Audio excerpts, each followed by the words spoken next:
Uy, kamusta mga pamangkin? Nandito na ang Tito ng Bayan, Tito Moed! Tito Moed!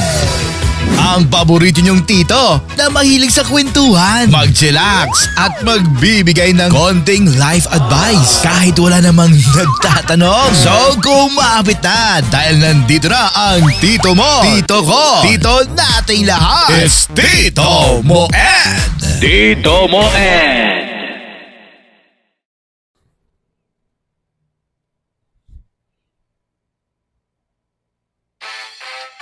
Uy, kamusta mga pamangkin? Nandito na ang Tito ng Bayan, Tito Moed! Tito Moed!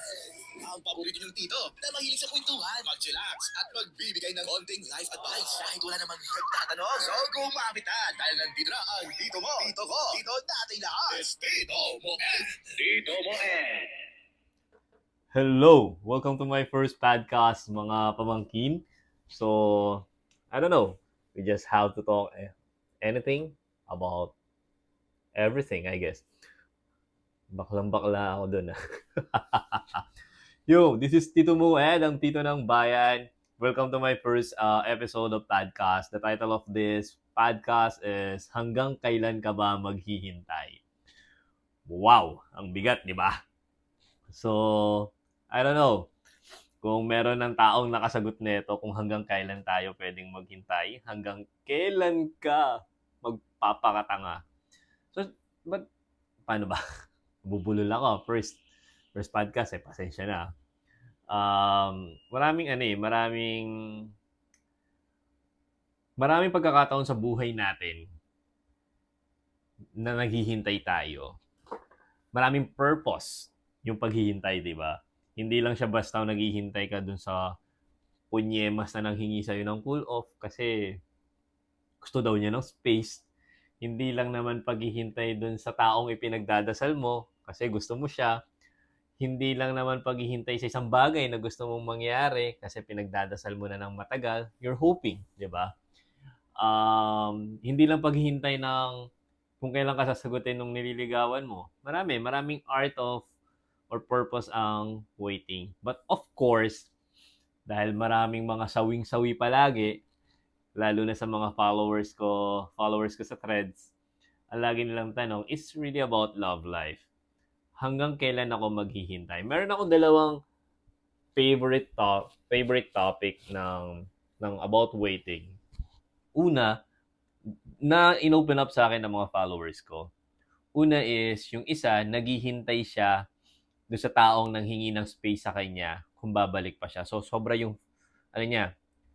yung nafe-feel niya na self-doubt kasi ang tagal bumalik.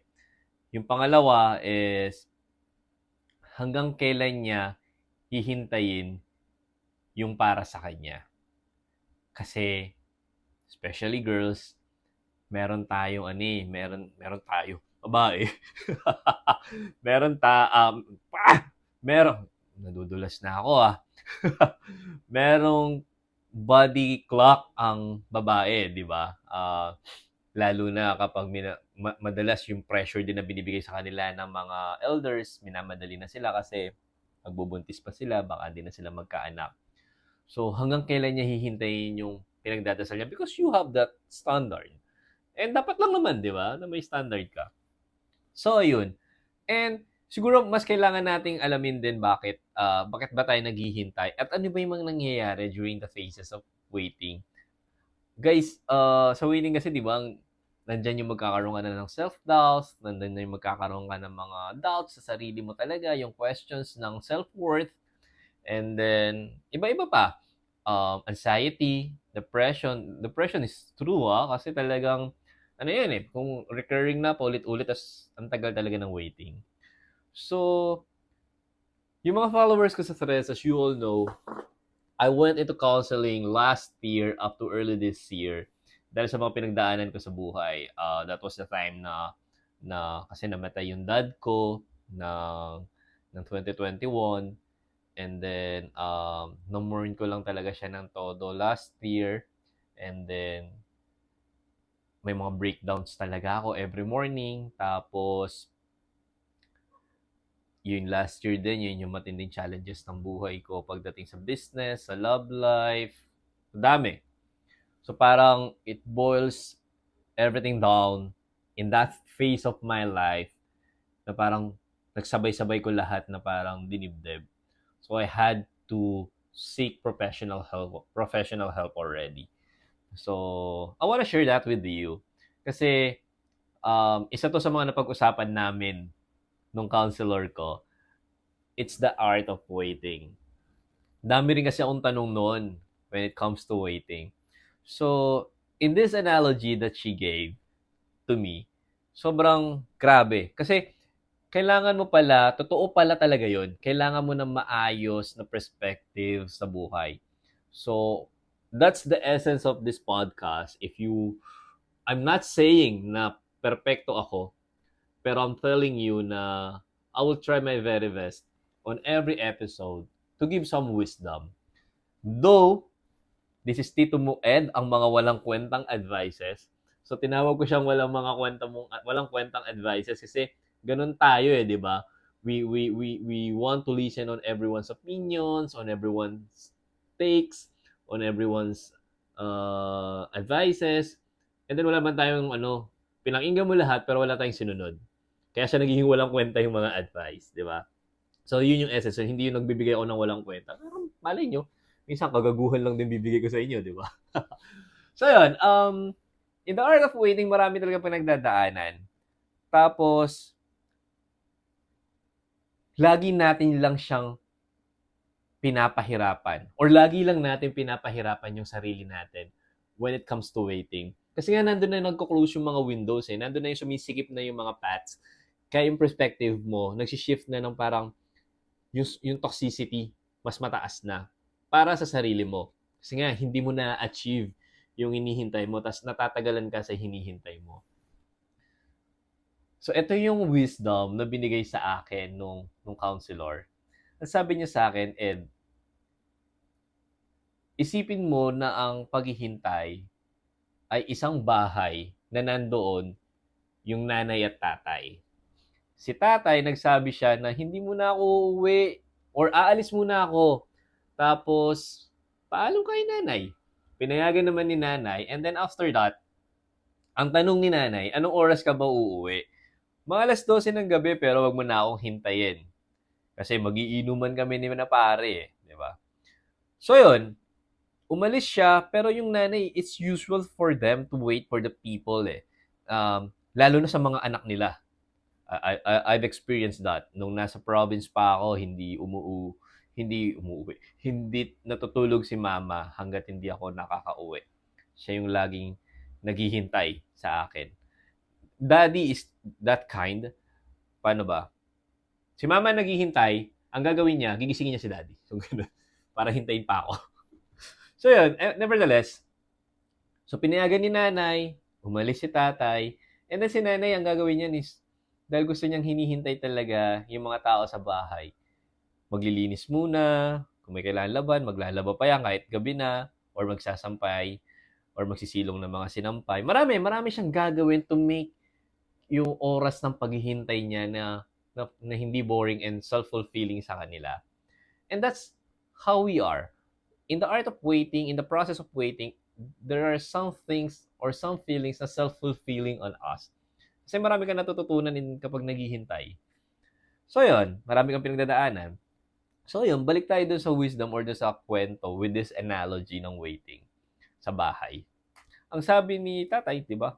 Nakantayin, alas 12 na ako babalik So pahinga ka na para hindi ka puyat. Si nanay, being the nanay, gagawin niya lahat. Umabot alas 12, wala pa. The nanay, especially the traditional ones, hindi yan basta-basta magtatanong, asa ka na ba? Walang ganun. They just wait. They will just wait. Umabot ang paghihintay mo na nakatunganga ka na lang, napuyat ka na, hanggang alas 5 na madaling araw, doon pa lang dumating yung si tatay. Nung kumatok, pinagbuksan mo pa rin naman. Pinapasok mo. Pero, pagod ka na. Puyat ka na. Stress ka na. So marami nang pwedeng mangyari kasi busit ka na. Pwedeng manag na si tatay. Marami ka nang isipin, pinagsinungalingan ka kasi nagsabi ganitong oras uwi, di na uwi ng ganito, wala pang pag-update. And that's the essence of waiting. You don't get an update when you are waiting in love or for love. You don't get an update. Mukha kang tanga, nagdadasal, nagtatanong, lahat, di ba? Kailan ba talaga mangyayari itong mga gusto kong mangyari? Ganun tayo. Especially Filipinos. So, yun. Nagalit si nanay. Ang dami niyang sinabi. Nagkasakitan na. Whereas, pwede naman siyang natulog. Nagpahinga na. Hindi siya na-stressed. Dumating man ng alas 5 na madaling araw. Too late than the timeline you have expected. Apply it into the reality. Hindi siya dumating sa oras na ginusto mo. Hindi siya dumating sa oras na pinagdasal mo. Hindi siya dumating sa oras na in-expect mo. Pero at least, hindi ka pagod. Nakapagpahinga ka. Na-improve mo ang sarili mo. Kasi ang tao, kapag dumating sa buhay natin, kahit sobrang tagal nating hinintay, kahit hindi siya dumating sa oras na pinagdasal or gusto natin siyang dumating, hindi ba basta't gusto natin ng tao, pag kumatok sa bahay, pagbubuksan at papapasukin pa rin naman natin. And that's the wisdom of waiting. You don't stress yourself. You improve yourself. Why? Ang sabi ng counselor ko, kasi paano kung doon sa tagal ng paghihintay, you were at your best already. You are at your best already. And she or he is not the best person that you want anymore. Na-deserve mo para sa better version mo na. Kasi in-improve mo yung sarili mo eh. Inayos mo yung sarili mo and you realize already, I deserve more. Kaya Alonso ba yun? I deserve. Harte lang. So yun. So in the process of waiting, you have to improve yourself. Huwag mong pagurin yung sarili mo. Huwag mong hayaan na mawala mo yung sarili mo. Kailangan mas i-improve mo yung sarili mo. Always think of that. Sa isang bahay, pag naghihintay, matulog ka na, magpahinga kasi kapag yung kumatok na dumating or yung bumalik na umalis at kumatok ay gusto mo pa rin, pagbubuksan mo pa rin naman siya ng pinto at papapasukin mo pa rin. Pero pag hindi na, anong sagot mo? Nakalock na yung pinto eh, hindi na pwede. May ba na akong hinihintay? Kasi baka hindi specific person ang hinihintay mo. Baka ang hinihintay mo is the standard that you wanted, that you were praying for. At hindi yun doon sa taong akala mo nasa kanya yun. Panalo ka pa din. Wait if you must. Wait until you can. But don't forget to lose yourself along the way. Kasi mahabang paglalakbay ang paghihintay. Lalim nun. Anyway, yun lang naman mga pamangkin. It's a very short message, very short podcast. I don't want to take so much of your time. So, kung sus na time, ganito lang talaga tayo. One topic at a time. So, please follow and subscribe to my YouTube channel, Spotify, Facebook, Instagram, and Threads. Just search Tito Moed. And then, thank you to Don Carlos and Connection Bistro Cafe. Naalala ko tuloy nung ako yung naghihintay. Dumating sa point sa buhay ko na naghihintay ako, nasagutin ako anong gusto kong babae. Kakadating ko lang nandito sa Manila. Tapos dalawa kami naghihintay. Next episode na lang kapag maraming manliligaw yung babae. Paano ba ang gagawin? See you on the next episode, mga pamangkin. Bye. Thank you.